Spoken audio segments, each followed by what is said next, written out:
Hati siapa yang tak teriris melihat pemandangan seperti ini setiap harinya di Gaza. Serangan-serangan mematikan yang diluncurkan pasukan pertahanan Israel tanpa jeda berdatangan. Terbaru, sebuah video viral di media sosial Telegram pada Kamis 11 Januari 2024. Dalam rekaman tersebut memperlihatkan situasi menegangkan saat pasukan Israel baru saja melakukan pengeboman di area pemukiman di Jalan Salah al-Din di jalur Gaza Tengah. Tampak dalam rekaman sebuah warga berlarian berusaha menyelamatkan diri dan mencari anggota keluarga mereka masing-masing. Ada banyak yang terluka hingga yang tewas di sana. Tidak diketahui pasti ada berapa jumlah korban jiwa dalam peristiwa ini. Hingga video ini beredar, beragam komentar dituliskan warganet.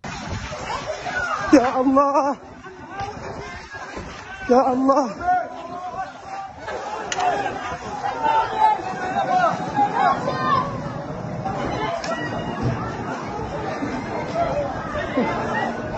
Ya Allah.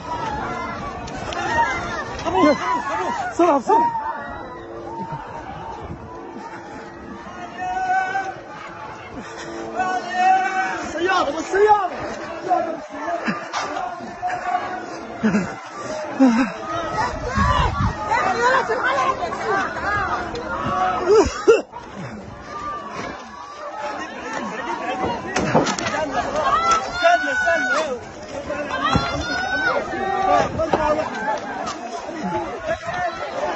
Ya Allah, ya Allah,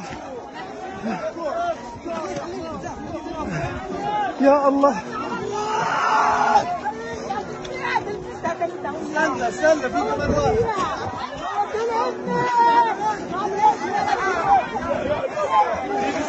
Download Tribun X sekarang, menghadirkan lokal menjadi Indonesia.